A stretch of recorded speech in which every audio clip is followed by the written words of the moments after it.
You know what's strange? We talk endlessly about boomers and millennials. We dissect Gen Z like they're some kind of fascinating new species. But there's this entire generation that exists in the middle, barely mentioned, almost invisible.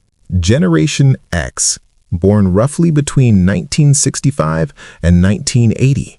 They're your older coworkers who never complain, your parents who seem oddly detached sometimes, the people who built the internet but don't post about their breakfast. And here's what nobody tells you. Their psychology is probably the most misunderstood of any living generation. The Latchkey kids.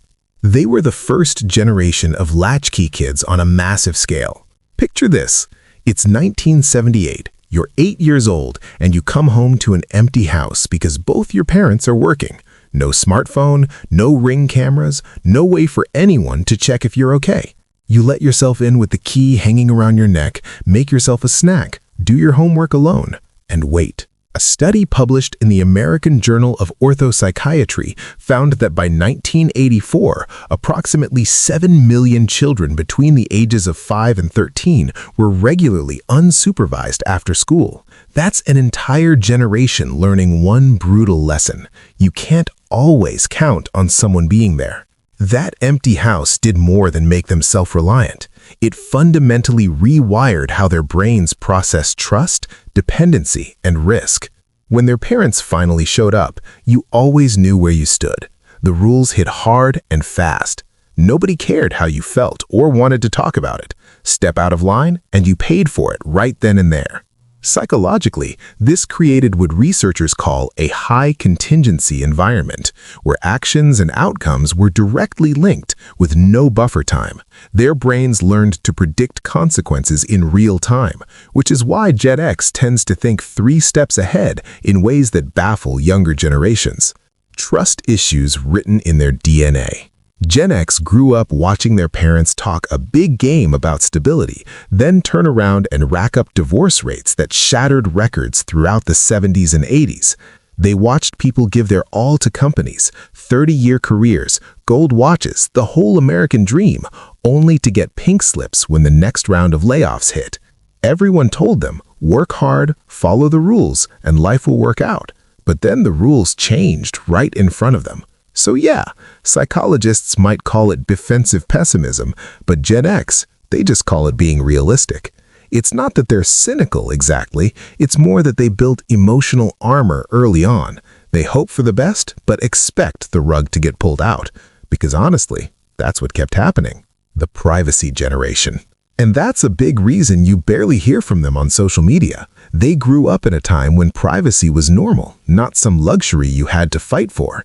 When you messed up as a kid, maybe a handful of people knew, and that was it. No phones, no viral videos, no screenshots living forever in the cloud. Just a few awkward memories that stayed in a basement or a parking lot and eventually faded. The idea of blasting your life out for strangers to see doesn't feel exciting to them. It feels risky. It's not about not understanding tech. Gen X literally built the foundations of the internet. It's about learning early on that the less people know about you, the safer you are. Every photo you share is leverage someone can use. Every opinion you post is ammunition for future battles. Why would you voluntarily create a permanent record of your worst moments? To Gen X, oversharing isn't brave authenticity, it's a security vulnerability. Irony as armor. Gen X basically turned irony into a shield. Crack a joke, keep things at arm's length, laugh it off before it stings.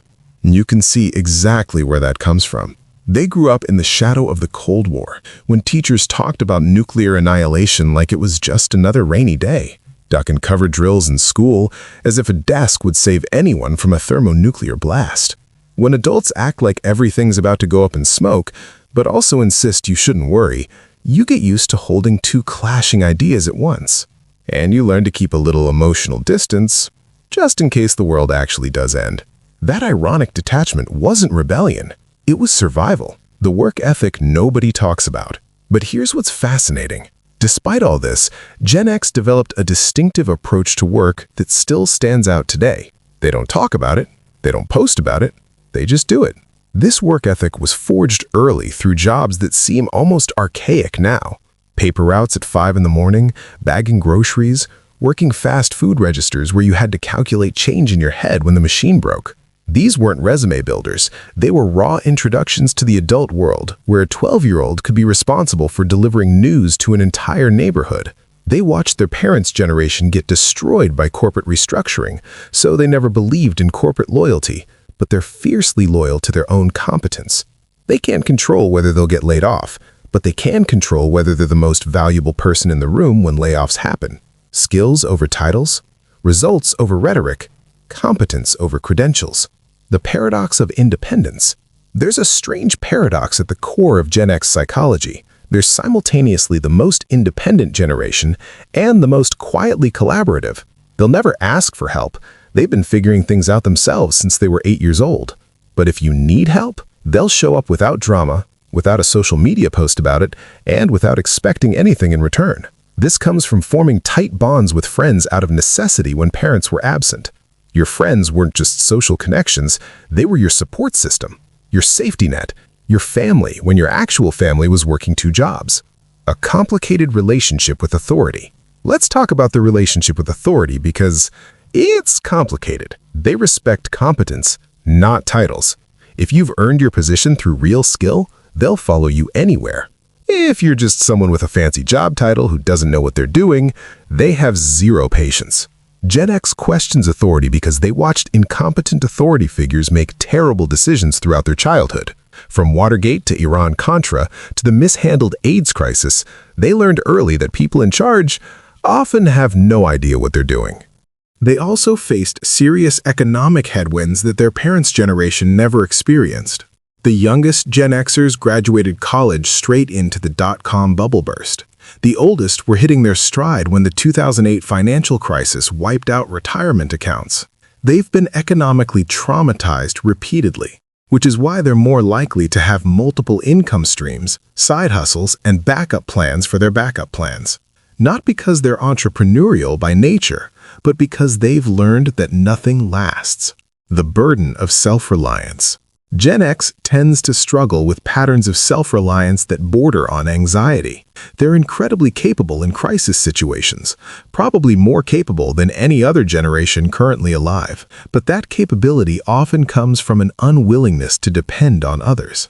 Research published in the Journal of Adult Development shows that Gen Xers report lower levels of seeking social support during stressful periods. Not because they don't have people they could ask, but because asking feels like admitting defeat. This self-reliance also shaped how they processed information. Before the internet, knowledge carried a different kind of weight. Gen X spent hours in libraries, digging through card catalogs for a single book that might contain the answer they needed. Information had a physical cost. It required effort and time, and because of that, they valued what they learned differently. Cognitive psychologists describe this as deeper encoding, where information that requires effort to obtain becomes more permanently integrated into memory. The makers and fixers. They learned to fix things with their hands because that's what you did when your bike chain slipped or the TV flickered. You didn't call a technician. You flipped the bike upside down, got grease on your hands, and figured it out. This built a mechanical intuition, a belief that with enough patience and a screwdriver, you could master the physical world. Parenting their own kids. Now they're watching their kids grow up in a completely different world, one with helicopter parents, constant supervision, and social media documenting everything. They gave their kids the attention they never had, but sometimes they worry they've made them too soft, too dependent, too visible. Because in the Gen X worldview, being visible means being vulnerable. The bridge generation. The truth is, Generation X might be the last generation that truly understands what it means to be alone with your thoughts, to be bored, to solve problems without Googling the answer. They're not better than other generations, just different, shaped by a unique moment in history, when the old world was dying and the new one hadn't quite been born. They're the bridge generation, and bridges don't get much attention. They're just there, doing the work, holding things together, expecting nothing in return. And maybe that's the most Gen X thing of all. not caring if anyone notices. If this hit home for you, please subscribe. I would genuinely appreciate it.